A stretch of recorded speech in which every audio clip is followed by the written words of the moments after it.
Moscow, Crimea, and the Engels airbase are under drone attack. Another one is incoming. Hungary is ready to serve as a platform for peace negotiations. Orbán flew to Moscow to pay homage to Putin. Putin publicly rejected Trump's plan and announced that his army had entered the Poltava region. He will die within a year. The Kremlin is threatening Budanov with reprisal. The Ukrainian Armed Forces stopped a Russian breakthrough in the Zaporizhzhia direction. Russian occupiers once again shot captive Ukrainian soldiers. Russians should prepare for a new year without electricity. The Ukrainian Armed Forces are attacking Russia's energy sector. Putin's shadow fleet tankers have started being scrapped for metal. Ballistic drones with an 800-kilogram warhead will be put into service with the Ukrainian Armed Forces. It has come to light that Belgium is currently blocking an enormous sum of 140 billion in frozen Russian assets, which were specifically intended for the crucial reconstruction and humanitarian aid efforts in Ukraine. There is a strong suspicion that the country, Belgium, is actively diverting the substantial income generated from these very significant frozen assets directly into its own national budget, rather than releasing them for their designated purpose, causing considerable international concern and scrutiny. Russia has reported an attack by as many as 136 drones.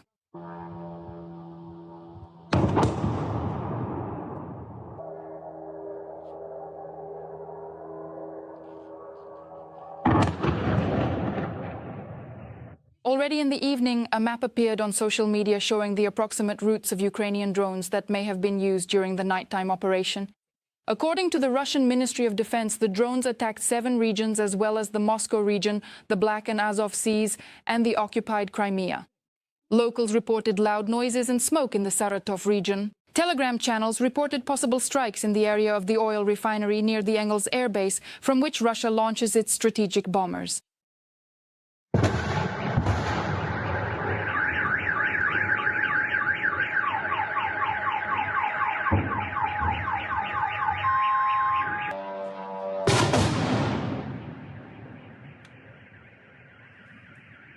According to Petro Andriushchenko, head of the Center for the Study of Occupation, Saratov and Engels were under drone attack from 1 in the morning until 5. No fewer than 10 explosions were heard in the cities, and there was unrest in Smolensk as well. Around midnight, reports of explosions appeared there, along with videos showing smoke. According to Russian public channels, a series of explosions also occurred in Taganrog and the Rostov region, near the site where 2 Russian military aircraft had previously been hit. But that's not all. On the evening of November 27th, things were also tense in temporarily occupied Crimea. There were reports of a loud explosion in the town of Saki. According to the General Staff, a drone storage site was hit at the Saki airfield in Novofedorivka, Crimea.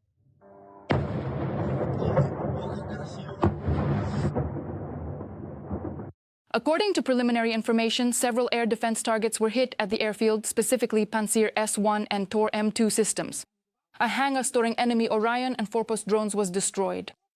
The enemy's command and control posts and a military Kamaz truck were also hit. And around 1 o'clock at night, drones also reached the Davricheskaya thermal power plant near Simferopol. As we can see, such surprises for the occupiers are already becoming routine. Reading the comments under previous episodes, I see that many of our viewers are from Kazakhstan, Moldova, Europe, and even the USA. We, Ukrainians, are very grateful to you for your support and proud to have such reasonable viewers. Let us know in the comments under this episode as well which country you're watching us from and whether people there support our fight against the empire of evil. I always enjoy reading your comments, and for now we continue because the most interesting part is still ahead. To the news from the front. The occupiers have captured Zeleny High in the Zaporizhzhia region and advanced near Vysoke and Yablokove. In addition, the enemy has made advances near 4 settlements in the Kharkiv, Donetsk, Dnipropetrovsk and Zaporizhzhia regions. Volchansky near Serebryanka, Dakhne and Ravnopol. This is according to data from Deep State. Over the past day, Ukrainian defenders have repelled numerous Russian assault actions in the Lyman, Kostiantynivka, Pokrovsk and Oleksandrivka directions, as well as in the Hulyapol direction. A total of 247 combat engagements were recorded on the front. This is stated in the report of the General Staff of the Armed Forces of Ukraine. Meanwhile, according to the military themselves, occupiers have already been spotted in the outskirts of Hulyapol. And as one of Hromadski's sources claims, since the morning of November 27th, Russian forces have been observed on the northeastern outskirts of Hulyapol in the outermost houses. It is claimed that within the city limits, about a platoon of Russians was recorded over the course of a day. Meanwhile, the spokesperson for the Southern Defense Forces, Vladislav Voloshin, stated that he does not have such information. According to him, the situation near the city of Zaporizhzhia remains quite tense. Throughout the day, the occupiers attempted assault actions and the fighting continues. We are trying to stop, block and destroy the enemy. Deep State reports that the Hulyapol area really almost fell and the situation in the Zaporizhzhia region was saved at the last moment. The events of the past week could have resulted in the complete loss of the city as early as this month. This is one of those cases where, thanks to the right decisions by the military command, a major tragedy was avoided. It all started with the loss of Poltava and Uspenivka, which we wrote about recently. Due to the inability to regain the lost positions, despite several attempts, a decision was made for one of the UAV units to quickly fortify new lines south of Novouspennivske. At the same time, the 102nd Separate Brigade of Radio-Electronic Warfare, which was holding relatively successfully on the right, was containing the enemy, albeit with some withdrawals. When the enemy broke through the neighbors to the left of the 102nd, they ended up with infiltrated enemy groups on their flank and in their rear. At the same time, one of the battalions of the 102nd Separate Brigade of Radio-Electronic Warfare lost its command, and the people were left to fend for themselves.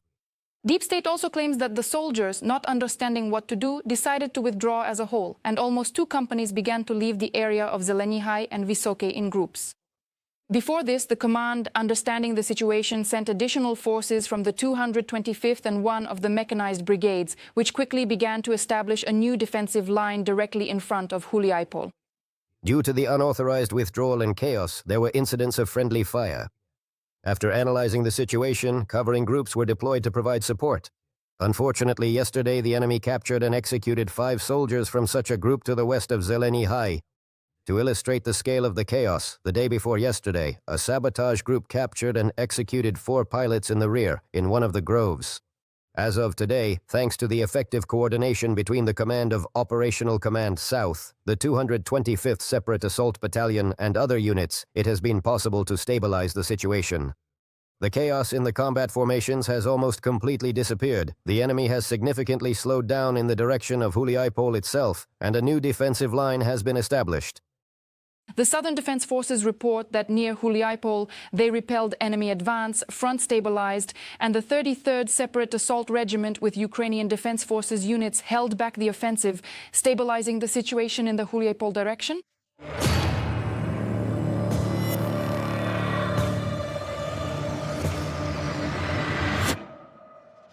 And this is what the city of Vovchansk looks like today. The enemy has been trying to capture it for 565 days in a row, and more than once the Russians have already reported taking the city, filming their propaganda videos here with flag-raising ceremonies, and everything here has been destroyed. There are no factories, no hospitals, no apartment buildings left in the city. The buildings can't withstand it, but the soldiers of the 57th Brigade and adjacent units continue to hold their positions.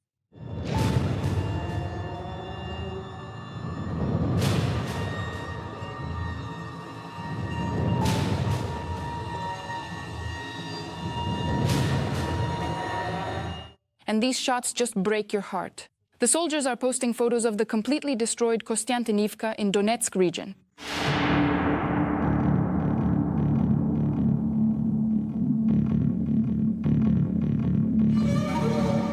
And now a bit of positivity. On social media, footage is being posted showing how soldiers of the 1st Battalion thwarted an attempt by the occupiers to land in the Dnipro Delta.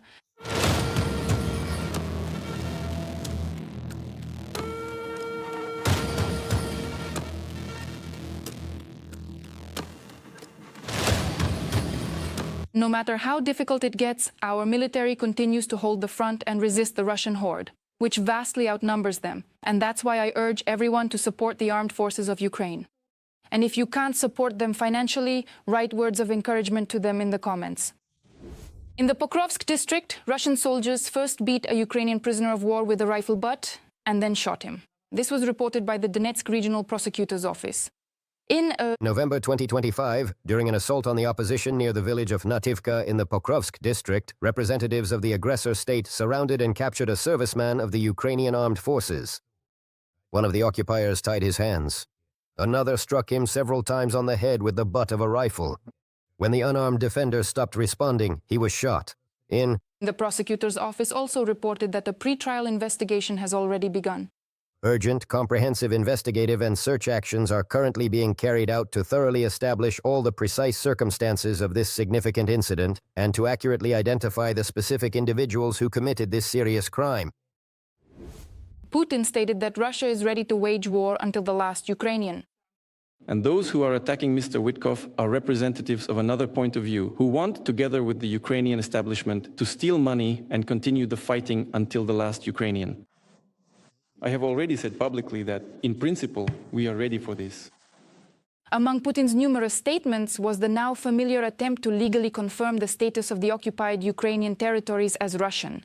A referendum must be held on all territorial issues, as stated in the Constitution. And then the referendum must be confirmed by the Constitutional Court. And what is happening with the Constitutional Court? I have already spoken about this as well. Let me remind you, when the political leadership demanded that the Constitutional Court confirm the president's powers, the Constitutional Court did not agree. You see, it avoided giving an answer, because the Constitution allows only one term. 5 years, that's it. Goodbye. Extension is not provided for. We could go into these details now, all sorts of legal technicalities. But extension is not provided for. As for the end of hostilities, he said the following: Ukrainian troops will withdraw from the territories they occupy. That's when the fighting will stop. If they don't withdraw, we will achieve this by military means. Putin also reported on the so-called victories of the Russian army. He claimed that the situation at the front remains favorable for Russia and that the pace of the Russian offensive is increasing. According to him, Russian troops have almost completely captured Vovchansk, have also approached Huliapol, and will continue to advance. He got so carried away that he started making up cities. For example, he claimed that fighting is ongoing in Komsomolsk and that the Russians have captured most of the city there. But in reality, there is no such city in Donbas. Names like that used to belong to Horishny Plavny and Poltava region before decommunization. And what do you think about all this nonsense? In Kyrgyzstan, during Putin's visit, the Ukrainian embassy was hidden behind a huge screen. The embassy faces directly onto the government residence where the Russian dictator was received. Footage of that very structure, which was supposed to conceal the embassy, appeared on social media, along with a video showing how this whole mess looked from the outside. The Ukrainian embassy in Bishkek, the Ukrainian flag, an imposing armored vehicle. And here you can clearly see this substantial kind of wall that stands between the embassy and the presidential palace Entmak in RDO. Nothing particularly unusual, just standard security measures being implemented. Anything can happen after all. Everyone is waiting for the arrival of the President of Russia, Vladimir Putin. What do you think? Was this Putin's own initiative, or did Kyrgyzstan decide to play it safe and hide the embassy themselves to avoid an unpredictable reaction from the Russian dictator? Hungarian Prime Minister Viktor Orbán has arrived in Moscow on an unannounced visit.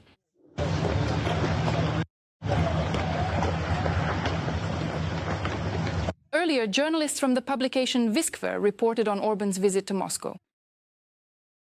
On Tuesday afternoon, I posted on my social media that Hungarian Prime Minister Viktor Orbán was going to Moscow to meet with Vladimir Putin at the Kremlin on November 28th, as confirmed by a reliable source familiar with the details of the trip.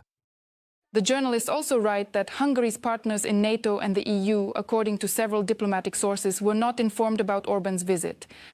Apparently, this visit was not coordinated with Washington either. A few hours before the meeting itself, Orbán confirmed it as well, but he stated that the purpose of the meeting was to discuss oil and gas supplies to Hungary. Nevertheless, energy will continue to dominate the negotiations, especially after the U.S. granted Hungary a one-year exemption from Russian oil and gas sanctions. Issues of nuclear energy will also be raised since Westinghouse is joining the Russian PAC's nuclear power plant as a fuel supplier. Another key topic will be the possible acquisition by the Hungarian oil company MOL of Gazprom's stake in Serbia's NIS. This move could help NIS reduce the share of Russian ownership below 50% in hopes of avoiding U.S. sanctions. Orbán will likely view this trip to Moscow as a step toward reviving the short-lived idea of a Budapest peace summit with Trump and Putin.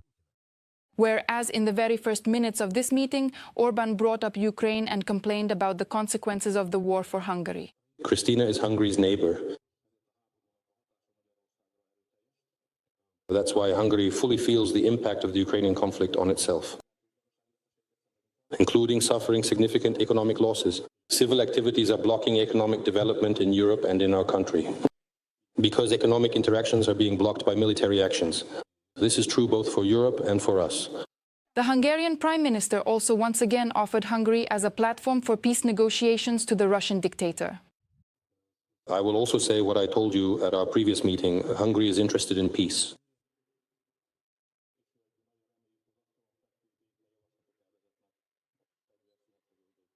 And we sincerely hope that the recently announced peace initiatives will ultimately lead to this very peace.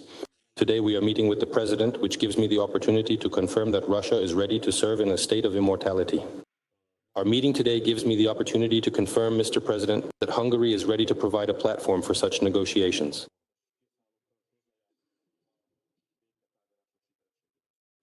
And is ready to assist in the successful completion of this process.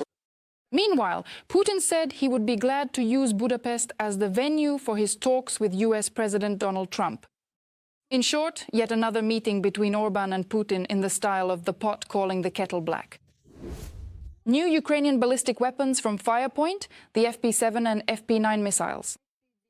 The FP7 ballistic missile, with a warhead weighing as much as 150 kilograms and capable of flying 200 kilometers, will be put into service before the new year. And the FP9, with a range of 800 kilometers and a warhead of 850 kilograms, will appear by June 2026. This was reported by Firepoint co-owner Denis Stirlman. The FP7 is a ready missile and it flies. Right now, we are finalizing our tests and hope to be put into service before the new year. That's one. But these are not just missiles. This is a ballistic house. That's why the tests are for regulation. That's one. Two, the second ballistic drone, the F9, has a range of 800 kilometers and a warhead of 850 kilograms. We hope to have it armed by June. We have everything needed for this. Defense Express writes about the similarity between the ballistic missiles from Ukraine's Firepoint and the anti-aircraft missiles from Russia's S-400 air defense missile system. At the same time, the demonstration of images of these missiles, which will apparently differ only in size, raises a perfectly reasonable question. Why do they look like the 48 N6 anti-aircraft missiles from the Russian S-400? Because, based on the official images, there are no other options. Firepoint itself does not hide the fact that they copied the Russian missile, and during the company's press conference, it was stated outright that this is a clone missile. But with very important design changes, in particular, as was announced, the Ukrainian missile's construction is entirely composite, making it lighter and able to fly farther.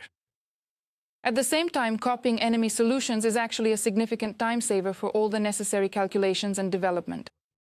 Especially if it works, Russia regularly uses the A-48-6 for strikes on Ukrainian cities.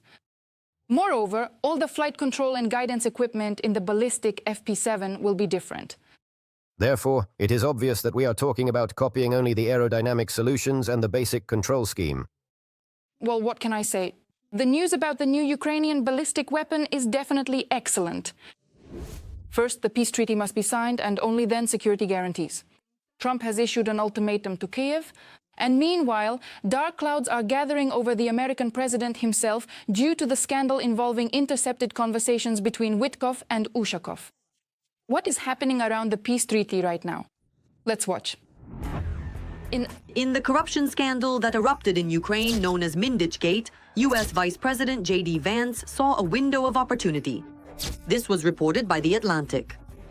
Allegedly, Vance believed that the Ukrainian authorities found themselves in an extremely weak position and therefore would instantly agree to the 28 points, which, as has now been confirmed, were written in Moscow. But the New York Times reports that the new special envoy Dan Driscoll, who also appeared at Vance's suggestion, was pushing the so-called peace plan among European diplomats with threats of incredible force. The Russians are ready to strike not only at Ukrainians. He said, look, if before Russia was making missiles on the fly and immediately firing them at Ukraine, now the Russians have a stockpile. This is clearly a Russian narrative and clearly not a story from Ukraine, a story that was invented by the Russians and handed over as a talking point precisely to negotiators close to Vance and Whitkopf. Meanwhile, the Russian Foreign Ministry announced that they do not see Europe at the negotiating table for peace in Ukraine.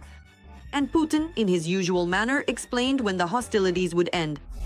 Ukrainian troops will withdraw from the territories they occupy. Only then will the fighting stop. If they don't leave, we will achieve this by military means. The Americans failed to get the peace plan on Trump's desk by Thanksgiving. But according to media reports, they haven't abandoned the idea and supposedly promised to consider security guarantees for Ukrainians after President Zelensky signs the document. For us, first of all, this story is unacceptable because, well, after 4 years of full-scale invasion... For us, this is a completely unacceptable situation because after 4 years of full-scale invasion, I understand that even with security guarantees, back in the days of the Budapest Memorandum, none of the parties that pledged to uphold them in the event of an attack on Ukraine actually did so. Now they're talking about an agreement before any guarantees so that in half a year or 5 years, we don't end up in an even more difficult war for Ukrainian society. That's definitely not a sufficient argument. Here, the Americans, if this is true, want to push both sides. But somehow it turns out that Ukraine is being pushed much more actively. Meanwhile, after the scandal with the intercepted phone conversation between Whitkopf, Dmitriev, and Ushakov, the White House is pretending that nothing happened. Donald Trump got busy pardoning a turkey. Gavel, I truly want to say that it's very significant to me that you're here, regardless of...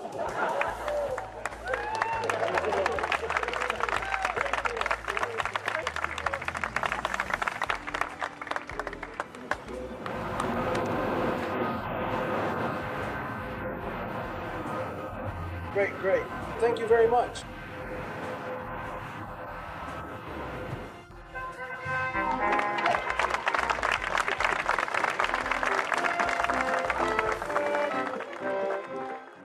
Some senators are demanding that Donald remove Whitkopf, who is literally suspected of working for Moscow. Some analysts believe that the leak of the phone conversations is actually a demonstration of the struggle between two sides for a spot closer to Trump, with Vice President Vance on one side and Secretary of State Rubio on the other. By the way, the latter did not react in any way to the information about Whitkopf's conversations, but only to journalist reports that things are not so smooth and unified within the Republican wing. However, analysts believe it is unlikely that Trump will actually punish Whitkopf. Whitkopf is a person from his business, from real estate. He also built hotels, including in New York. They're kind of cut from the same cloth. They speak a language that is mutually understandable to each other. There isn't a drop of ideology in them. You can't spot any ideas in them at all. They both couldn't care less whether it's Republicans or Democrats. Only one thing matters: interest. I think that, as one of my well-informed interlocutors said, when Whitkopf came and told Donald Trump that we have a chance to get $150 billion from Russian money for some kind of joint fund, I think Trump said, go for it, wonderful. $150 billion is exactly the kind of money you don't just find lying around. This, it seems to me, is the main point here. Trump behaves like a businessman. Not like a statesman, not like a diplomat. He has his own interest. He strictly follows his own interests. Very soon, American politicians will enter the race for voters' favor. Senate elections are scheduled for November of next year. Currently, the Republicans have a 3-seat advantage in this government body. Just recently, Marjorie Taylor Greene, who until recently was a staunch supporter of Donald Trump, resigned, and journalist Don Bacon has announced his intention to follow her example. And this means that Donald's party risks losing its majority even before the midterm elections.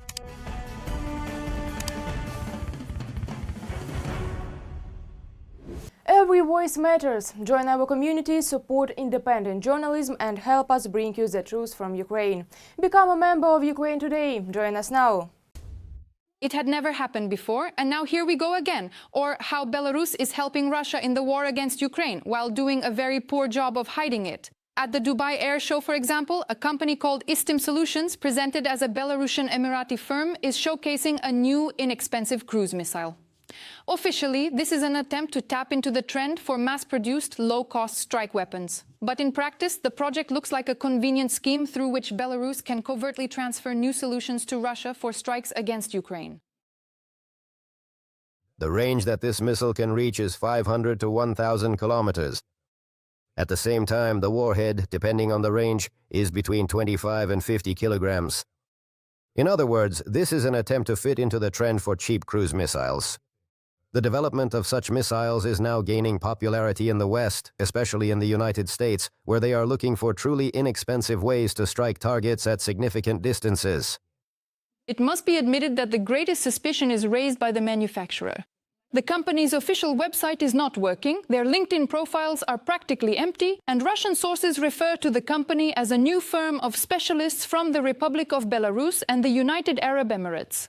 At the same time, a model of the Buk MB2K air defense system was previously shown on behalf of a company with the same name. It is especially telling that the developers claim the missile was created taking into account the experience of the Ukrainian theater of military operations. Such wording almost always implies the involvement of Russian military specialists. And here, as they say, I won't be revealing anything new when I say that Belarus is afraid to openly supply weapons to the Russian Ministry of Defense because of sanctions. Therefore, the solution here is a joint company in the United Arab Emirates, which allows the missiles to be legalized for Russia as supposedly a neutral development, thus concealing Russian involvement. Meanwhile, the public display at international exhibitions is an attempt to create the appearance of an ordinary export project. I wonder how many more similar Belarusian Emirati projects have been created to fuel the Russian war machine. And what will this ultimately mean for the Belarusians themselves? Muscovites and other Russians should prepare for a new year without electricity. The Ukrainian Armed Forces are disabling Russia's energy sector in response to the barbaric attacks by the occupying army.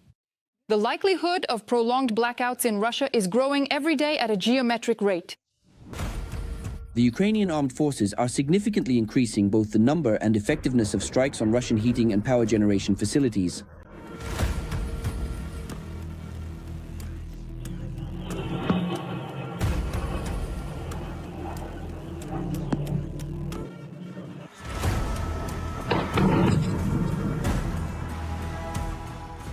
The actions of Ukraine's defense forces are a response to the ongoing strikes on Ukraine's civilian and critical infrastructure.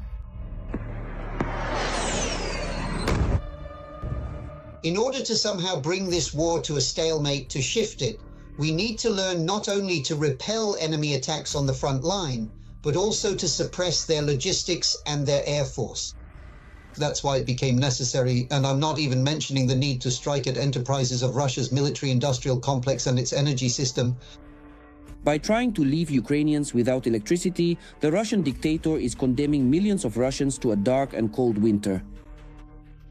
If, for example, a blackout is threatened in the capital of Ukraine, the Kremlin must realize that a blackout will also occur in the Russian capital.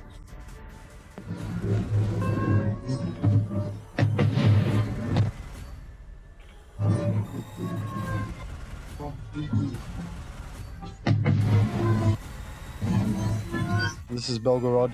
Basically, there is no electricity anywhere in Belgorod at all. Yes. Since the beginning of November, Ukraine has carried out dozens of strikes on Russian electrical substations. Long-range drones are cutting off power in occupied Donetsk and Crimea.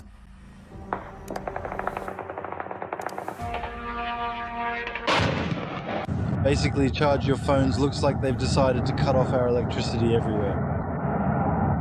I've already lost count after more than 30. Bye. Kaluzhskaya 32, darkness, and then it keeps going, darkness, darkness, darkness. And cruise missiles and jet drones are introducing millions of residents in the European part of Russia, including Moscow and the Moscow region, to the delights of blackouts.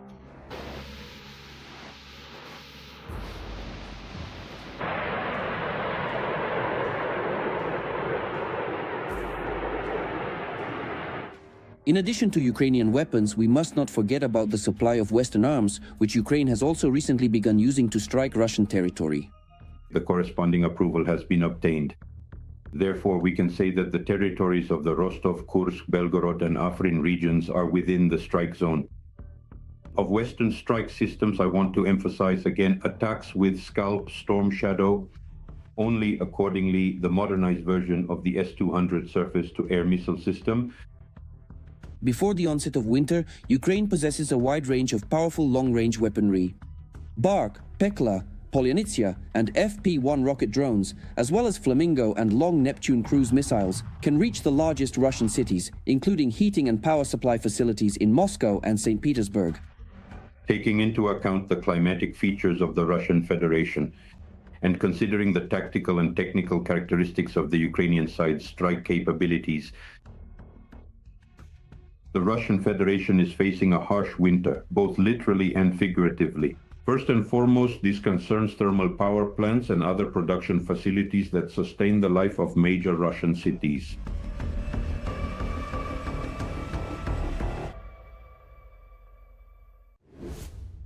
Russian propaganda has been venting threats against the head of the GUR, Kirill Budanov. The threats themselves were published by a former American military officer. And experts claim that these threats are being made against the backdrop of negotiations in Abu Dhabi. Political analyst Mikhailo Schneider drew attention to a tweet by former American military officer Scott Ritter, which Russian media actively amplified. In it, Ritter writes that he will die within a year. Budanov is a terrorist. It is worth noting that threats against Budanov are not surprising coming from Russian propaganda. Calls for his physical elimination were made even before the start of the full-scale invasion. There is hardly any point in even talking about the number of assassination attempts. The expert links the appearance of these statements to the negotiations in Abu Dhabi, where the Ukrainian delegation is headed by Budanov. He suggests that the Russian authorities did not recommend their commentators make such statements, which is why the media brought in Ritter. Schneider reminds us that Ritter is one of the most frequently quoted experts on the war in Ukraine by Russian media, whose comments boil down to predictions of a Russian victory.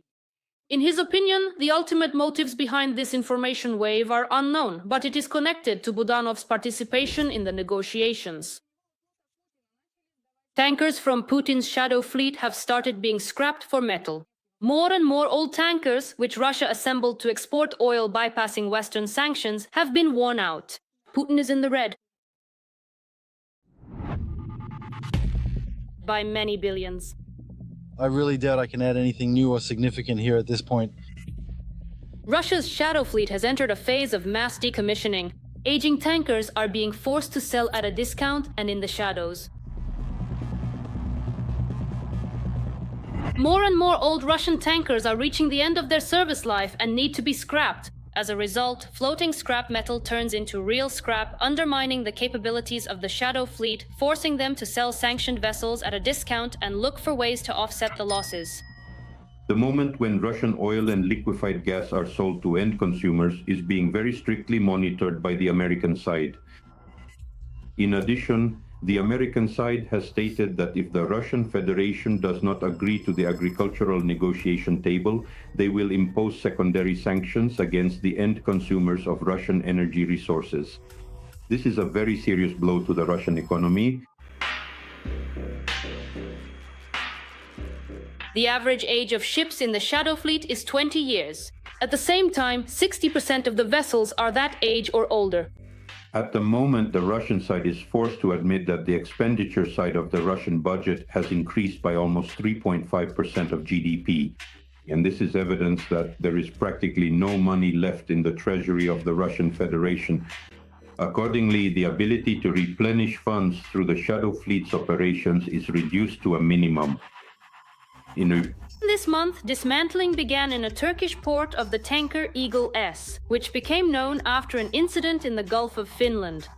A year ago, the vessel damaged several underwater cables with its anchor, and Finnish authorities discovered suspicious equipment on board.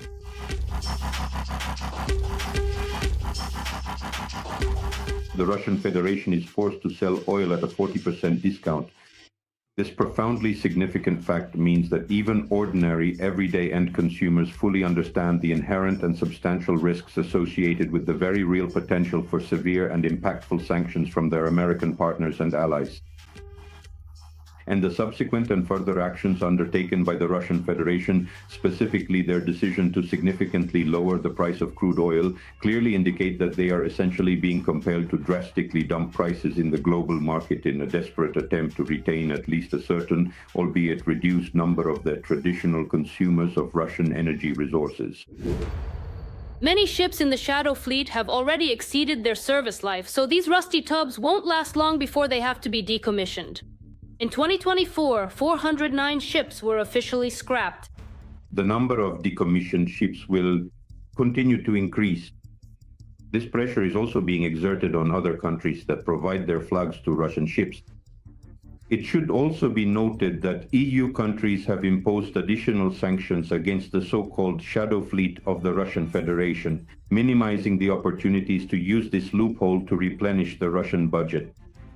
Russian tax revenues from oil sales are at their lowest since the beginning of the war. Sanctions are hitting Russia hard, and there will be even more of them. Losses from US sanctions have already reached approximately $100 billion at this point. This is a very serious blow to the capabilities of the Russian economy and accordingly the Russian government's ability to finance further active military operations in Ukraine. In October, New Zealand imposed additional sanctions against 65 ships. And recently, Canada also expanded its own restrictions. Another 100 ships from Russia's Shadow Fleet were added to the list. The EU accused Belgium of holding on to frozen Russian assets for the sake of tax revenue. Significantly disappointed European Union countries are now increasingly applying pressure on Belgium, urgently demanding the immediate unfreezing of a substantial €140 billion in frozen Russian reserves that are currently held within Brussels, and pointedly accusing Bart de Wever's government of not fully and transparently disclosing precisely how it effectively utilizes the significant tax revenues generated from these very substantial frozen assets. Politico reports that diplomats from various countries say that Belgium appears to have a hidden interest in holding on to Russian money since it generates tax revenues. They noted that Belgium is violating its international obligations adopted last year to disclose how it uses taxes from frozen reserves, which were supposed to go to Ukraine. Diplomats stated that the money is still being transferred to the Belgian state budget, which makes it impossible to determine whether Belgium is fully meeting its commitments to Kyiv. Furthermore, in 2024, a number of Western countries have already accused the Belgian government of using part of the tax revenues from frozen Russian assets to cover the country's current budgetary needs. In response to this criticism, the previous Belgian government promised to transfer the tax revenues to an European Union and Group of 7 financial instrument for Ukraine. However, Belgium has not fulfilled this promise. When asked why the Belgian government does not use a special instrument to ensure transparency regarding the funds, it did not respond. At the same time, the Belgian government stated that all the tax revenue obtained from the frozen Russian reserves was allocated for a specific purpose to Kyiv, but did not disclose whether all the funds had already been paid out. And the Prime Minister of Belgium, Bart de Wever, told the European Commission that approving a repressive loan for Ukraine using frozen Russian assets could, quote, hinder the signing of a peace agreement between Ukraine and Russia. How do you like our news? Let us know what we should change to become better. We will definitely take it into account. In the meantime, give this video a like to support what we do. And be sure to subscribe to our channel Ukraine Today so you don't miss our next episodes. See you!